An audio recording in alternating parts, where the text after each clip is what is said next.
Hello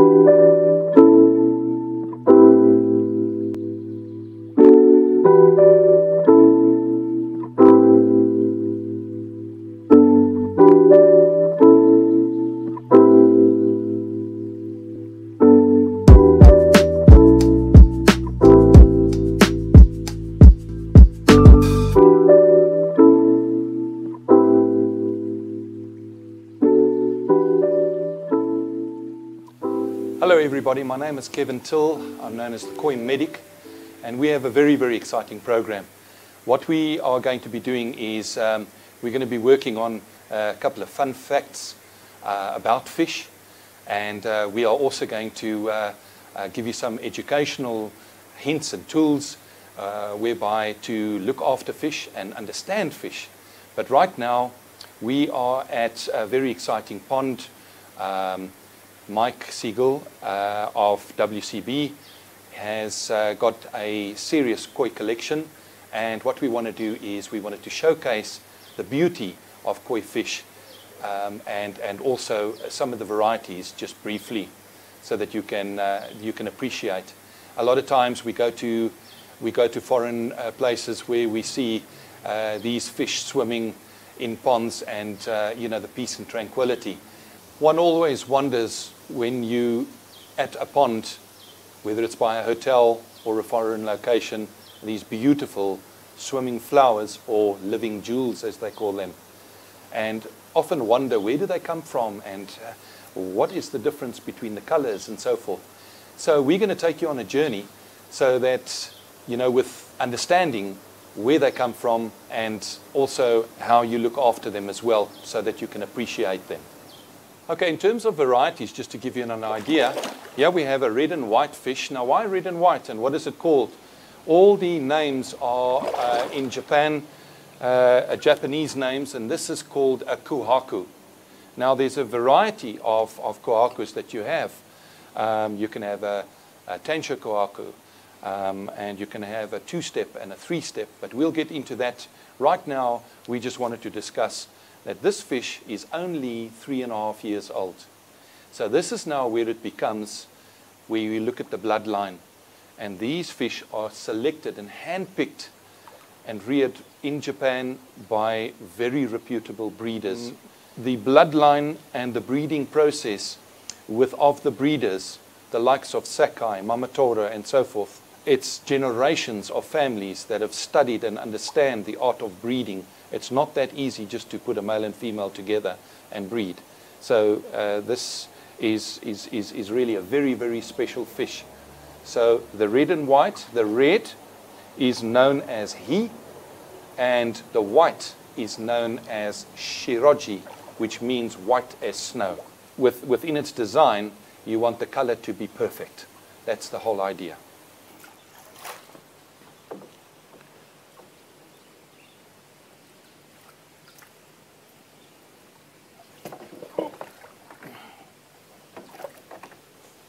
Okay, go. Hold on.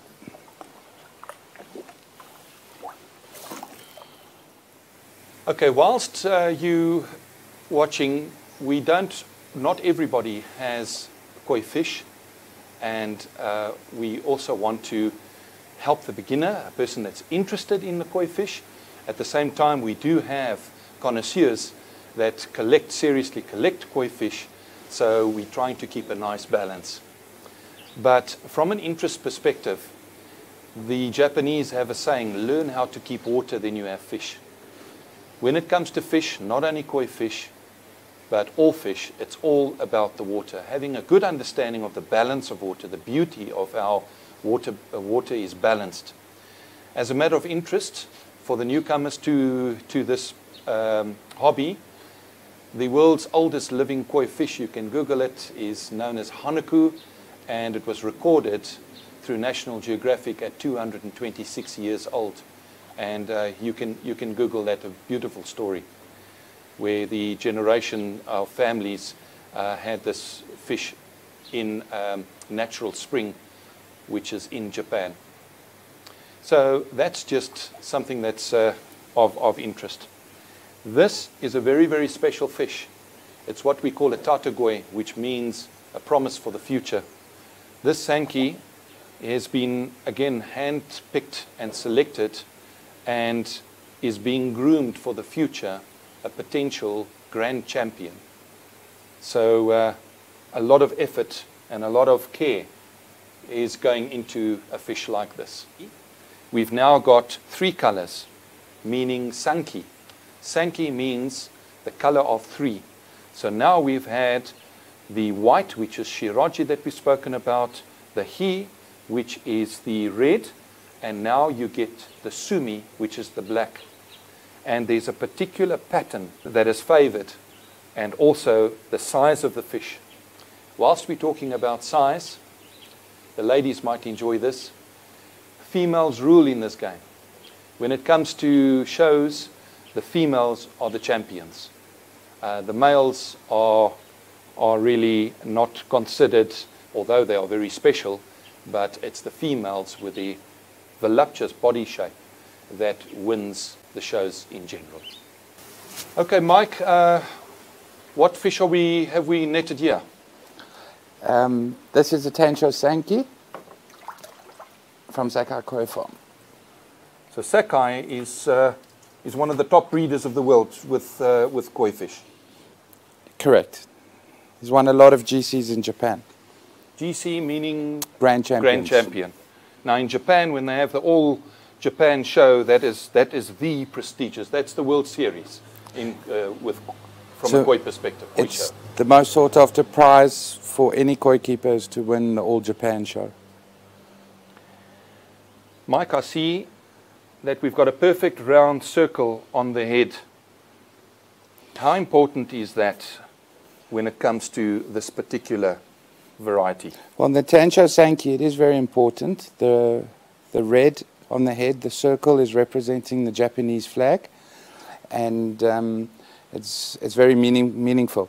But it's basically a Sankey, but with the Tancho on it. So the black spots are representing the Sankey pattern, and the Tancho is representing the Japanese flag. How old is this fish? She is 3 years old, a Sansai. 3 years old. Now, when they talk about, in terms of years, you've got Tosai, Nisai, Sansai, and so forth. All Japanese names. What else can you tell me about this fish, Mike? She's very nice. She's got a fantastic sumi pattern and very, very good white, which shows up the red. So it's a very well-balanced fish. So the white is what's important to show up the rest of the colors. Correct. Okay. Right, we'll let her go. I'll bring you a Tancho. Mike, now all these fish that come from Japan, you import literally tons of fish a month. And I know that you go at least twice a year to Japan to go and select. I've been with you to go and select koi fish. And the last time I was with you was in the northern districts of Japan. Yes, Niigata. Right, okay, Mike. What do we have here? This is a Tancho Kohaku. Right. What makes a good Tancho Kohaku is getting the circle as perfect as possible to represent the rising sun in Japan, which is also on their flag. So it's a white fish with a red circle on the head. And it's very difficult to get a 100% good one. But this is a very, very good example of a very good Tancho Kohaku. Now, the reason why this is so special is because this is literally 1 in a million. You cannot successfully breed this fish with a red dot over and over and over.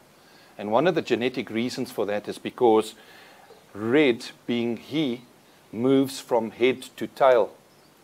And the black, the sumi, moves generally from tail to head. So you can understand a fish this size to have the perfect dot on the head where it's genetically supposed to move to the tail, how very, very special this is.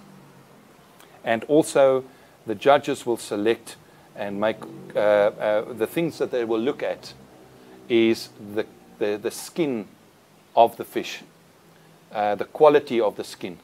And that's something that Mike has a very good eye on when he's selecting in Japan.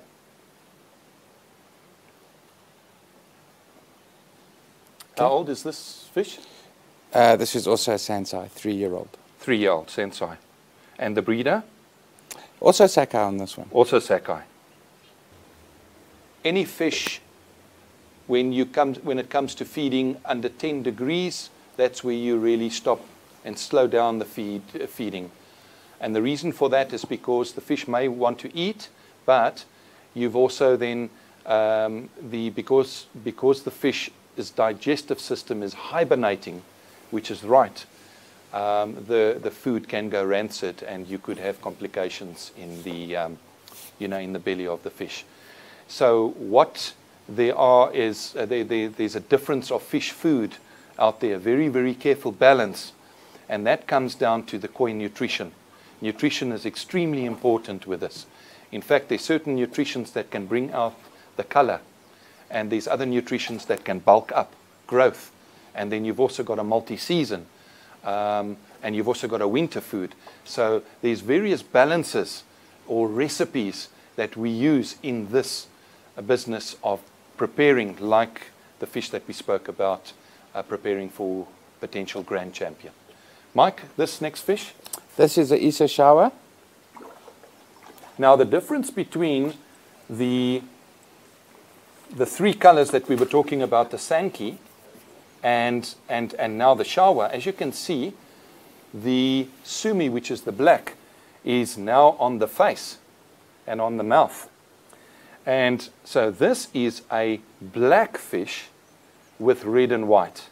The Sankey that we spoke about was a white fish with red and black. So that's just a matter of interest how one selects this. This is again female, Mike? Yes, she is. Okay. And I noticed that we've got a serious deep black, but then we've also got gray areas. Now, yes, so as the fish matures, the gray areas is called kage, and that's going to become, it should hopefully all become like an ink black. And when it's got to that level, then the fish's coloration is mature and she's ready to be shown or enjoyed at a higher level. So it's still got a lot of growth to go through and color to come up on the fish. So for a buyer of a fish like this, it's not what you're seeing now, but it's what you visualize seeing once all the gray is black. Correct. It's a future fish. You can see this fish is going to be very big. You know, when you look at puppies and look at the big paws and say, wow, that's going to be a big dog one day. Well, what we do here is we normally look at the shoulder of the fish, and we look at what we call the caudal peduncle. That's now between the dorsal fin and the tail fin. That section, you can see how thick it is. I can't even put my fingers around there. So that's what we look at for big fish. Mike, how many varieties? I noticed that lately the breeders are coming out with very, very interesting varieties. But where are we set with how many varieties do we have now in the koi? The number changes with the new breeds coming out all the time, but if I remember correctly, it was 42 varieties.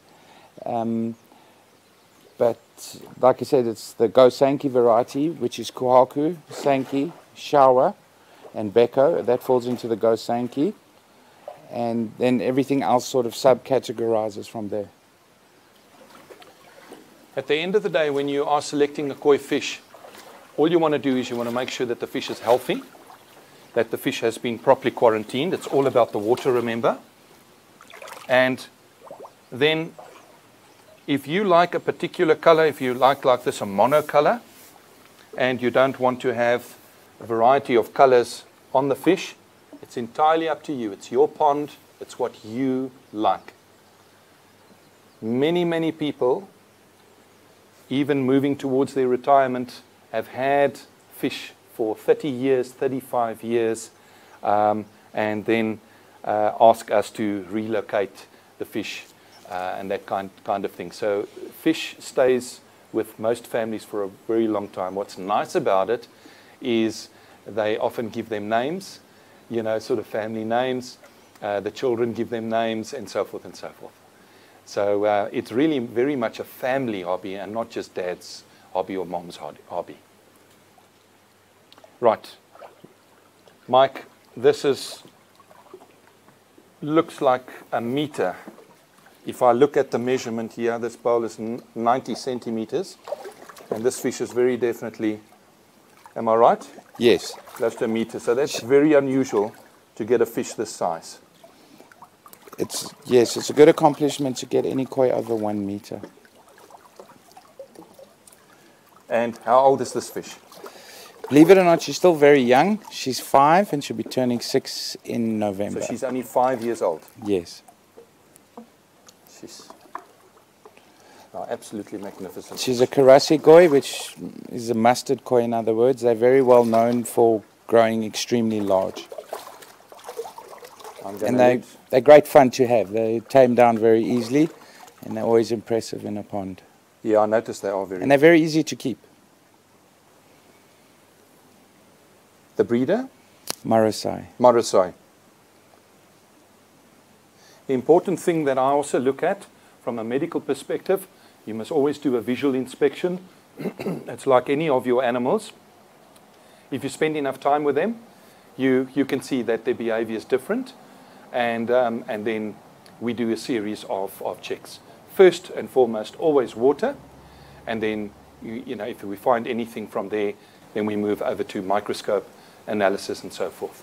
But it's the same as you taking your cat and dog to a vet, the same process. You just can't do that in this instance. So you get the professionals that come out to the pond and conduct the necessary assessment. Mike, this collection, obviously this is now of the larger sizes, but this is specifically your collection. And am I right that these fish are generally also for sale? Yes, they are for sale. These koi are all been chosen by me on my trips to Japan, and it's stuff that it's fish that I thought have nice potential, or you know, have something about them that are really nice, and they meet all the criteria on their varieties. Okay, so there we have it.